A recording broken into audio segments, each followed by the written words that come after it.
দিনের বেলায় রোদের তেজ বেশ বেড়ে যাচ্ছে।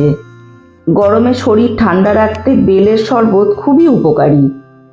আমি নিতুজ হেসেলে আপনাদের স্বাগত। আজকের রেসিপিটা দেখা শুরু করার আগে চ্যানেলটাকে সাবস্ক্রাইব করে নেবেন, যাতে সহজ রেসিপিগুলো আপনারা চাইলেই দেখে বানাতে পারেন। ভিডিওর শেষে লাইক দিয়ে কমেন্ট করবেন আর শেয়ার করে নেবেন। বেল দিয়ে 3 ধরনের শরবত শেয়ার করে নেব আজকে আমি আপনাদের সাথে। এখানে আমি 2টো পাকা বেল নিয়েছি। বেল ফাটিয়ে নিলাম, চামচ দিয়ে বের করে নেব। আপনাদের দেখাবো কত সহজে বেলের পাল্প বার করা যায়। বেল খেতে খুব ভালো লাগে, কিন্তু দানাটা আলাদা করতে সময় দিতে হয় অনেকটা। সেই সমস্যার সমাধান কিভাবে হবে সেটাই দেখাবো।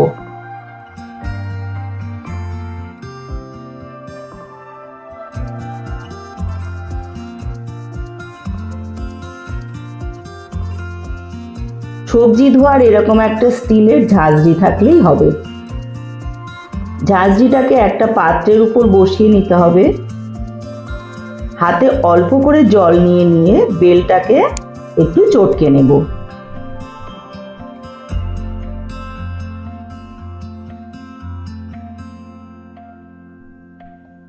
তারপর হালকা হাতে ঝাঁঝরিতে ঘষা দিতে থাকবো। বারে বারে জল দেব আর ঘষা দিতে থাকবো।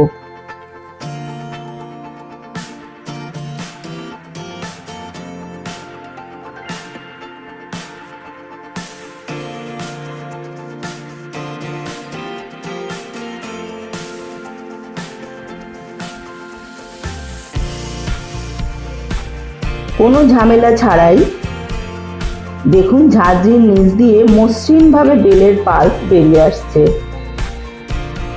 খুব তাড়াতাড়ি বেলের আঁশ আর দানা সুন্দরভাবে আলাদা হয়ে যাবে। না হলে হাত দিয়ে চিপে চিপে বার করতে গেলে, দানাগুলোকে আলাদা করতে গেলে অনেকটা সময় লাগে। আর এই কাজটা এই ঝাঁঝরিতে করলে খুব সহজে হয়ে যায়, সেটা আপনারা দেখলেই বুঝতে পারছেন। অলরেডি যারা আমার বন্ধু হয়ে আছেন, এমনভাবেই তারা আমার পাশে থাকবেন। যারা এখনো বন্ধু হননি, তারা আমার চ্যানেলটাকে সাবস্ক্রাইব করে বেল আইকন প্রেস করে দেবেন।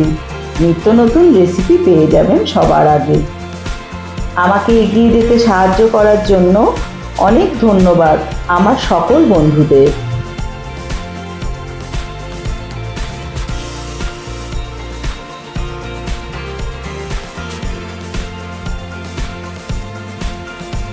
লবণ দিয়ে দিলাম।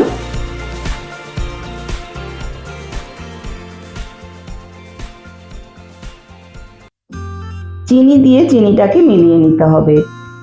এই লবণ চিনির পরিমাণটা আপনারা নিজেদের স্বাদ অনুযায়ী দিতে পারেন। যাদের চিনি খাওয়া বারণ, মানে চিনি খেতে পারেন না, তারা চিনিটা স্কিপ করবেন, বিট লবণ দিয়ে দেবেন। আর না হলে চিনির জায়গায় আপনারা গুড় ব্যবহার করতে পারেন। 3টি গ্লাস নিয়েছি আমি। 3টে গ্লাসের মধ্যেই পাল্প ঢেলে নিচ্ছি।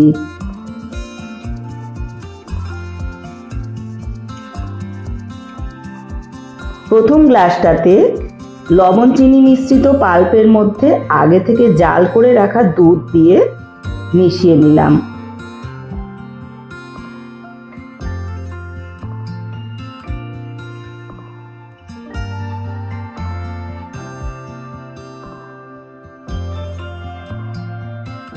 আর ওপর থেকে কিছু বরফের কুচি ছড়িয়ে দেব। তাহলেই প্রথম গ্লাসের শরবতটা তৈরি হয়ে গেল। দ্বিতীয় গ্লাসেও একই পাল্পের মধ্যে 1 চামচ ছাতু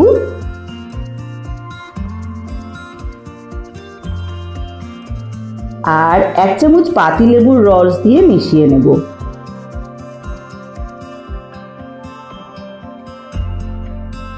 এই সময়ে এতে আমি কিছুটা ঠান্ডা জল দিয়ে দেব, না হলে ছাতু দেওয়ার কারণে খুব বেশি ঘন হয়ে যাবে।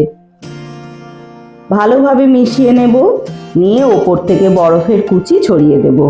তৈরি হয়ে গেল খুবই সুস্বাদু এবং খুব স্বাস্থ্যকর এই শরবতটা। ভীষণ রকম গরমের দিনে পেট ঠান্ডা করে।